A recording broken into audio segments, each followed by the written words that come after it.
di fësal bu baax a baax sunu teewaay gannaaw bi nu nuyoo kilifa yi nga xamante ni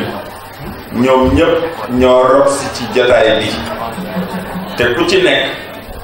nga am un rang et une qualité qui vous sont propres loolu lépp ñu boole ko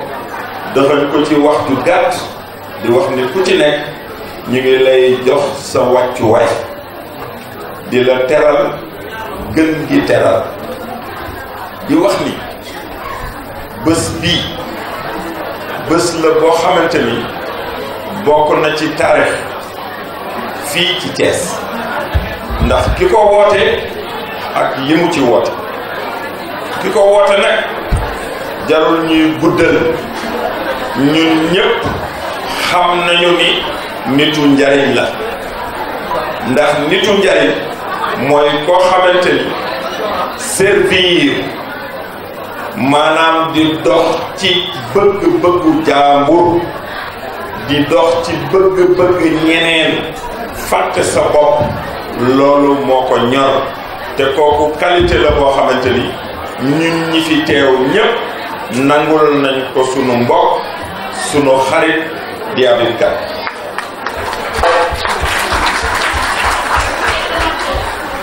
beneen qualité bi nga xamante ni moo waral jataay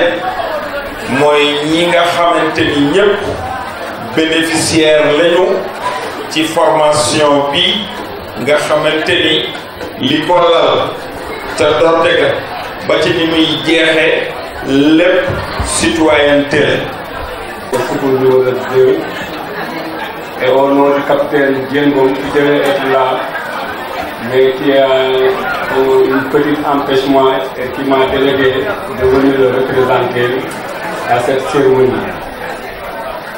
Kàddu yi ma si wax nag du bëri parce que le colonel Diène Faye mi fi nekk qui a fait toute son carrière au sapeur-pompier qui m'a encadré jusqu'à là, vraiment je le remercie beaucoup et vraiment et au nom du monsieur Habib Kane qu'on a partagé l'école ensemble à l'école Marie-Kéré Diop, on a fait les bons jours de l'école, qui est un ami à moi. Vraiment, je suis très content d'être là aujourd'hui. Merci de vous. Donc, qui est empêché. Donc, je le représente ici au nom de la gendarmerie. Donc, monsieur Kane, on magnifie vraiment cette action qui entre dans le cadre de la citoyenneté et du civisme. Donc, comme ailleurs, bon, il y a toujours des bonnes volontés qui sont là et qui œuvrent pour le développement de leur localité. Vous en êtes un exemple. Donc, tout ce qui touche à la sécurité et au secourisme touche un peu à la citoyenneté. Donc, ça permet aux jeunes d'être dévoués à la cause de la nation et au sacrifice aussi. Donc, c'est important et nous vous remercions pour cet acte au symbolique qui magnifie vraiment votre attachement à votre ville. Donc je vous remercie de votre attention. Merci. Monsieur le Président, Habib, di sama xarit di sama frère, monsieur le maire, les sapeurs-pompiers, la gendarmerie, chers invités, dama kontaan trop tey sama teewaay fii ci salle bi de wuy si appel doomu Thiès de wuy si kenn koo xamante ne dara taxu ko jóg lu dul développement de la jeunesse de Thiès lu dul avancement Thiès lii wane na ko monsieur le maire boobu wax na ko Sénégal tey jii lii la ñuy soxla ci jeunesse lii la ñuy soxla ci suñu jigéen ku leen di jàppale tàggat leen pour ëllëg ndax ñëpp xam nañ ne avenir bi xale yi ñoo ko moom ëllëg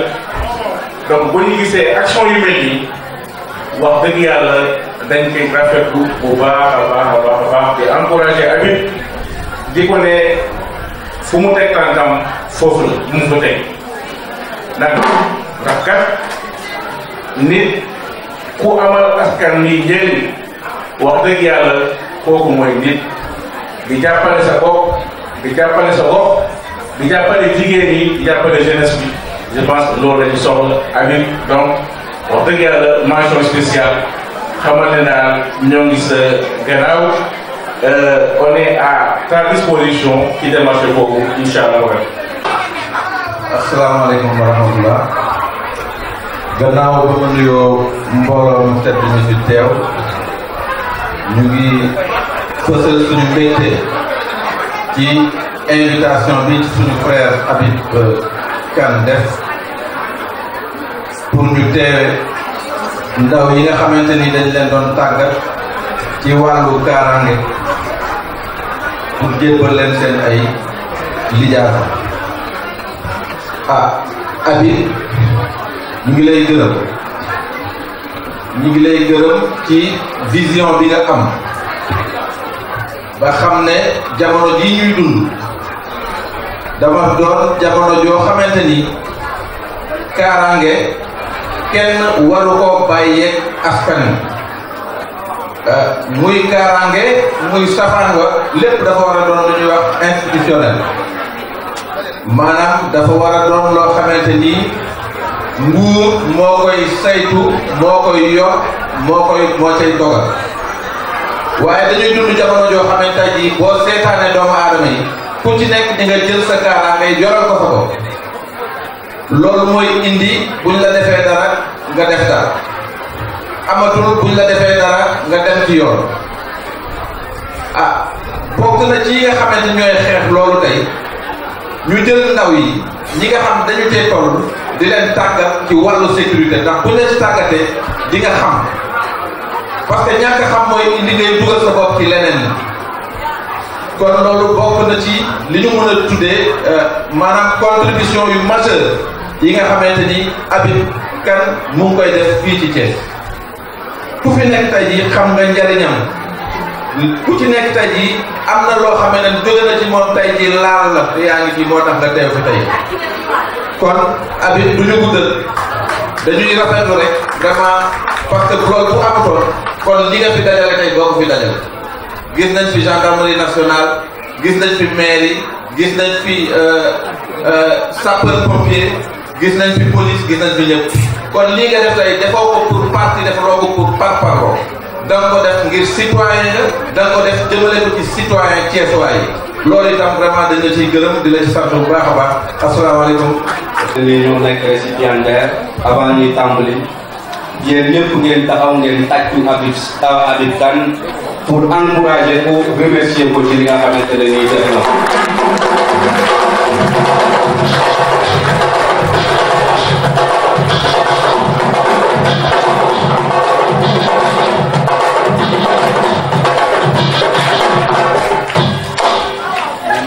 Habib du tey du mooy bulet ma ànd ak yow bay si sa wewu tànk te defe naa ne démontré nga ko plusieurs fois fii Thiès maye nga fi ay terrain financé nga fi ay jigéen sa xarafal nga fi ay xale néew di doole jënd nga ay carnet de santé jox jigéen ñi lu baax lu ne yaa ngi fii waaye nag nit du gàll lu mu nampul te defe naa ne lii ngay def danga koo doon te doon dafa fort man ànd naa ak yow ñu dem ba ci sa action yemul kese biir Thiès il faut que Thiessois yi xam ko Habib action yemul kese biir Thiès ànd naa ak moom booba dañu doon dem te ginnaaw fi amoon pratiquement benn village boo da ngay dugg ci suuf si sunu oto yi pan na ñaari yoon buñ nee nañu wàññee ba waa dëkk ba moom def na nañ dem ñu àggale matale yéen te booba Habib lan la ko doon livré ambulance boo xamante ne moo ko jënd ci moyen boppam Habib lan la ko doon livré ay jàkka boo xamante ne nii amul woon groupe mu jënd leen groupe ak ay rajo loolu defe naa ne ku koy def donte politique wu loo yaa ngi politique donte fësaloo fi la far wala faruloo fenn yaa ngi politique te li ngay def jàpp naa ne le président Macky Sall nga koy defal ndax moom moo njabootu Sénégal yépp alors suñu amee Thiès ñun ñu am chance su am ku mel ne Habib Kane ñu nekk des jeunes nekk des acteurs politiques muy def lu mel li nga xamante ne nii di ko defal jigéen ñi war nañu gën a ñaax waaye war na inspiré ñi nga xamante ne ñoo gën a féete ndaw ñi gën a féete ndaw te ñu ci ëpp tey seen loxo dajul seen gannaaw ñu ci ëpp tey suñu waajur yu jigéen ñi soxla nañu koo xamante ne nii parfois mu gestu leen te du leen gestoo rek dama am mobilisation kaay leen ma solal leen ay t-shirt yóbbu leen tey bu gis jigéen ñi toog fii à part xale yi nga xam ne ñoo defoon formation kenn ñëw fi parce que dañ laa jox mbubb kenn ñëw fi parce que dañ laa jox t-shirt ndax nit mën nga louer salle bi mën nga louer ay chaise waaye nit ñi mënoo leen louer ndax seen fulaak seen fayda leneen li nga xamante ne nii moom gën a dalloo suma xel jox suma yaakaar ci Habib mooy jàpp naa ne tey bés boo xamante ne war nañ ko retenir ndax fii Shamsi Prestige naam bëccëg yi di lañ fi organiser waaye organiser activité bu mel ni nga gis les représentants des forces de défense et de sécurité bi ñëw toog defe naa ne Habib moo ko liggéeyal ñoom ko wóolu leen ndax bu nekkoon nit koo xamante ni ku jubati la du ñoomee def dara waxuma laat bay nga xam ne daf ciy boole yi nga xam ne mooy gendarmerie police ak sapeur pompier loolu il faut que les Sénégalais ak Thiessois yi ñu mun koo nangul Habib ne jinax bu njëkkee feeñ dañuy wax que ne jinax a ngi mais beneen bu génn génnee na ngi kon Habib Ndiaye ki njëkk a feeñ kon loo fi defaat defit lay la fi may tëjee nag mooy pour wax ci li nga xamante ne nii lu am importance la muy élection yi ñu jëm élection yi dafa nekk loo xamante ne nii lu am solo la ndax Sénégal yàlla dafa dogal ci ayu Macky Sall xéewal feeñ fi ñu koy sante suñu mag yu baax yi nga xamante ne nii Seydi El Hadji Malick Sy Ahmadou Bamba Maam Limaamu Laay sa yoo Baye Niass ak Serigne Thiénaba ak ñëpp waaye ki nga xamante ne nii tombé moo waral ay gaaf waaye nag Sénégal war nañu yeewu ba nga xamante ne nii sunu dëkk bi jëm ci vers des lendemains meilleurs ñu soxla des mains expertes des loxo yoo xamante ne nii loxo yoo am expérience la loxo yoo xamante ne nii am nañ xarañte ñu xool loxo yu wóor ñu teg ko ci ëllëgu Sénégal gi nga xamante ne nii moom mooy tax ba ëllëg feeg ñaar fukki at muy limite bi nga xamante ne nii moom lañ joxe muy 2035 sunu doom yi am fukki at suñu demee ba toll ci war a liggéey duñu soxlaa jël gaal gi duñu soxlaa jël le désert pour rallier l'océan Atlantique waaye dañuy tabax Sénégal ci tabax bu nga xamante ne nii dañuy woo di ñu wax ne kaay leen ñëw vacances France wala kaay leen ñëw vacances Chine wala kaay leen loolu mooy nga li nga xamante ne nii ñun suñu génération ñu engagé wu ne dañuy def politique loolu moom la ñuy rêver pour Sénégal damay wax sànq ne je suis un ancien légionnaire ku xamul légion mooy li nga xamante ne nii ñooy ay étrangers yi nga xamante ni dañuy dem engagé armée française su armée française waree dem guerre ñoom ñooy jiitu man ci ñoom laa bokkoon lu ko waraloon parce que dama bëggoon a dimbali sumay waajur yi nga xamante ne ni xëy na soxla woon nañ ku leen dimbali. Messieurs les parents, messieurs les honorables invités, chers parents, chers camarades et frères, bonsoir. Messieurs et dames, après avoir remercié le Tout-Puissant Subhanahu wa Ta'ala, nous remercions son messager Mohamed Ibn Abdallah, mais nous remercions également nos parents qui sont là présents aujourd'hui. Monsieur le Président, messieurs les invités, chers parents, permettez-moi de remercier le réseau d'appui pour le développement de Thiès, mais aussi de remercier le colonel Diène Faye.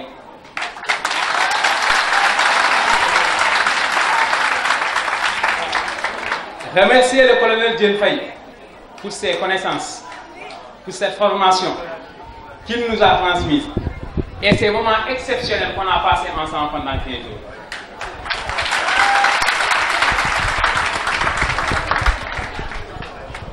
Après avoir remercié bien sûr le réseau d'appui et le colonel Diène Faye, nous remercions également un homme qui s'est sacrifié, un homme qui nous a permis,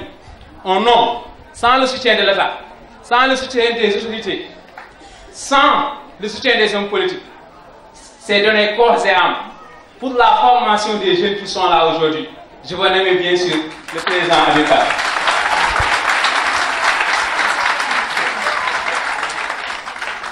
Monsieur Kane, si je devais vous qualifier aujourd'hui, vous allez vous qualifier d'être un ange.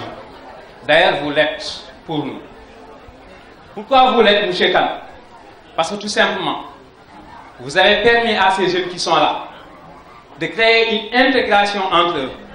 mais aussi de nouer des relations extraordinaires, amicales et sincères entre eux, voire même de former une famille pendant 15 jours. Monsieur Kane, merci. Monsieur Kane, si toutes les autorités thiessoises, si tous les hommes politiques de ce pays avaient cet amour, ou bien cette vision que vous avez pour la population thiessoise, ce Sénégal émergent tant chanté par nos dirigeants allait être une réalité absolue. Monsieur le coordinateur du projet, monsieur Habib Kane, monsieur le commissaire Diène Faye, monsieur Djibi Sow, et chers invités, merci d'être venus assister à cette cérémonie de remise de diplôme. Ce fut un véritable honneur pour notre promotion de faire partie de cette importante formation, à la suite de laquelle nous sommes devenus ainsi, pourrais-je le dire, plus matures. Matures dans le sens où nous avons acquis plusieurs compétences, tant sur le plan éducatif que moral. Nous avons non pas seulement appris l'assistance à autrui sous diverses formes, mais surtout nous avons appris le sens de la responsabilité, de la citoyenneté et du bien-faire. Mais cela n'aurait pu se faire sans cette importante assistance et la disponibilité mise en place par l'équipe technique. Je voudrais lancer un message à la jeunesse, les inciter à se joindre à ces genres de mouvements. J'appelle le gouvernement à encourager des formations de ce genre. Nous remercions le coordinateur de ce projet encore une fois, M. Habib Kane. Il est un modèle parfait de citoyen dans la mesure où il est toujours présent pour aider la population, que ce soit dans l'assistance des GIE des femmes, la promotion de formation pour les jeunes, jusqu'à l'assistance des jeunes à la retraite à l'IPRES de Thiès. lu ko waaye am sa dëkk nga koy yóbbu kon ma ne lu ma am sama dëkk laa koy yóbbu pour mën a jàppale jeunesse su Thiès di ko sant bu baax nag mënul weesu ak mbaax waaye kon nii mu jàll ak mbaax ndax moom dafa baax a baax waaw kii dafa baax a baax bu mbaax doon weesu ak mbaax kon moom romb ak mbaax ndax weesu na mbaax kon monsieur Habib Faye cadeau bi lañ doon jox Habib Kane cadeau bi lañ doon jox sargale la ko ci ñaari groupe yi muy numéro 1 ak numéro 2 seen président nekk nii. seen Habib mi toog ñëpp xam nañ liggéeyam si biir dëkk bi kenn naataanoo ko préparé ma woon nag discours ndax dama ñëw rek comme gan comme invité comme wóolare topp ci ginnaawam ci taxawaay bi mu taxawee si dëkk moo tax bi ma nee chef Brésil waa xaw naa yëngu ndax préparé moo jël discours en tout cas li ma bëggoon wax rek si gàttal mooy yéen Thiès ñu ngi seen ginnaaw liggéey bi tàmbali na démb jokkoo naa ak moom si ay démarches yu mu doon def jokkoo te ba mu nekkee moom ba xam fu mu mujjee ak fu mu ci toog waaye jàpp naa ni loolu ànd na li si kanam nag raw yu bëri ma leen di gërëm di leen jégalu tamit si kàddu yi.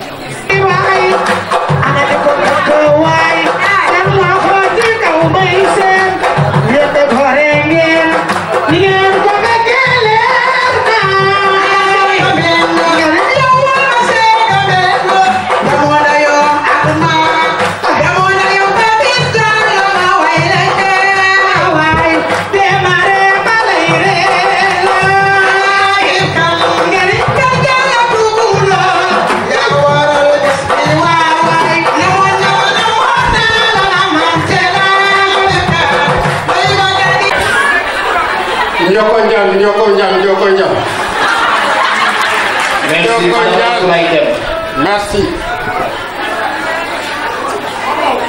balaa may commencé damay nuyu sama mbokk yi nekk fii yëpp bon wolof mi nag leerul trop mais quand même mën naa wax sama soxla damay njëkk a nuyu ñi ma présenté woon ne ñi ñooy yaayu xale yi ou bien ñii ñooy nijaayu xale yi yéen gis ngeen xale yi ñu bind ci ginnaaw sécurité prévention et secours civique loolu moom mooy lan ñoom ay agent de sécurité lañ doon jàll formation bi dafa nekkoon l'agent de sécurité face aux actes de malveillance donc pour ñu dépasser affaire gardien rek pompier day ñëw fay lakk bi mais moom war na def dara du dara xew rek nga ne pompier kaay fii lakk na après correcter sa loxo loolu la ñuy bañ ci agent de sécurité. mën na am aussi mu am koo xam ne dafa am problème ci kii bi dafa ñëw peut-être ci banque bi mais am malaise foofu donc agent de sécurité moom war na mën a dimbale kooku aussi donc ñetti façon yooyu lañ jàngal xale yi leer na voilà loolu lañ jàngal xale yi bu ñëwee nag ngeen def leen ñu tàggi à part ça. Monsieur le maire, autorité administrative, autorité coutumière, autorité locale, Monsieur le président du réseau, Messieurs, Mesdames les invités, chers élèves, membres du réseau, la cérémonie qui nous réunit aujourd'hui marque la fin d'une formation intitulée Formation d'agents de sécurité, de prévention et de secours civique de niveau 1. Donc, dañuy door a départ. Dina am niveau 2, niveau X, s'il le faut. Les cours ont été dispensés par un officier supérieur en ma qualité, officier supérieur des sapeurs-pompiers. Donc fii Thiès aussi man miin naa ko du ma ne Thiessois la mais du ma ne du ma Thiessois parce que fii ñaa naa fi def fi 4 formations muy ENOA muy école d'application muy cours des capitaines ensuite ñaar fii comme africain pompier. Donc ñi nga xam ne certains mag xam naa ne ils se rappellent des années 82 première promotion ENOA am na Thiessois yu bëri bu ñu gisoon ne lii nekk officier jaraluma ko parce que ñun ñii ñoo doon wër ak wóotir yi ci place de France d'accord hein.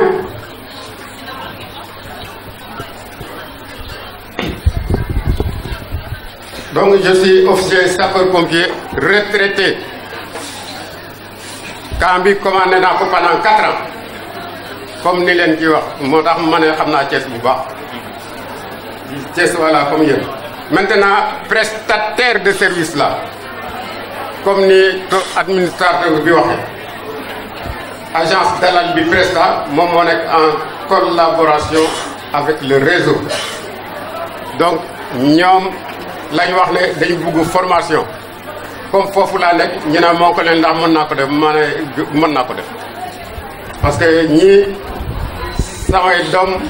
samay jarbaat laa amal affaire donc mën naa ko def et je suis prêt aussi à recommencer s'il y avait à refaire je suis à leur disposition je suis à votre disposition wax naa leen ko. donc maa sa déglu tuuti s'il vous plaît. Bon, pour moi, c'était l'occasion de faire comprendre aux populations et à toutes les couches de la société ce qui suit. De nos jours, il faut reconnaître que l'exigence des populations est devenue grande et légitime. Parce que nous vivons dans un monde où les menaces, les dangers, les violences sont fréquentes.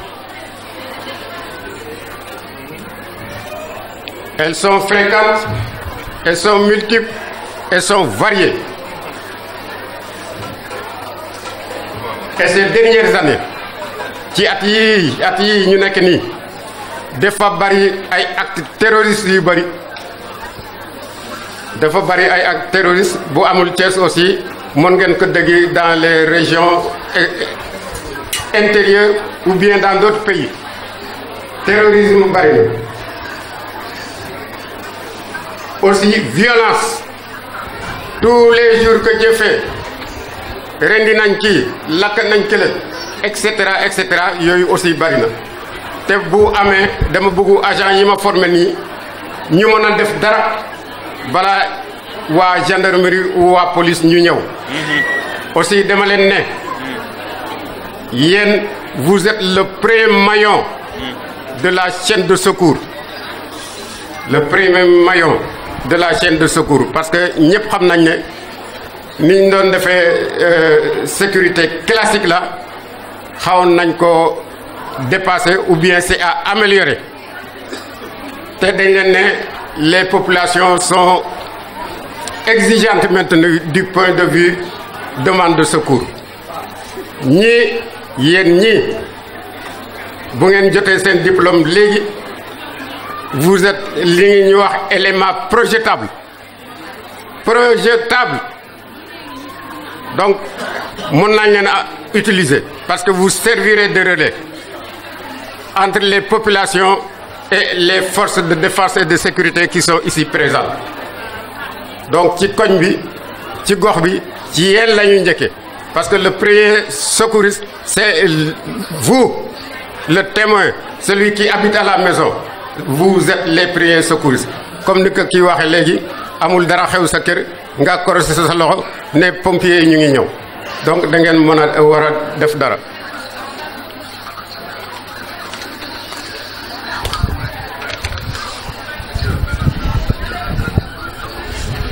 da ngeen war a def dara ba gars yi ñëw donc sinon dama leen di wax ne pour gàttal yéen ñii ou bien yéen ñii les populations yéen yëpp ci jamono bi ñu nekk nii da ngeen di war di collaborer avec les forces de défense et de sécurité. Collaboration bi moom mooy lan bu fekkee gis ngeen ko xam ne defkatu yu ñaaw la dénoncer leen ko renseigner les forces de défense et de sécurité bu fekkee ne waa koñ bi mënuñ ko régler. Donc ci gàttal loolu laa leen di yóbbante parce que demain après demain vous serez projetable, je vous le dis encore, je le répète. Merci de votre attention.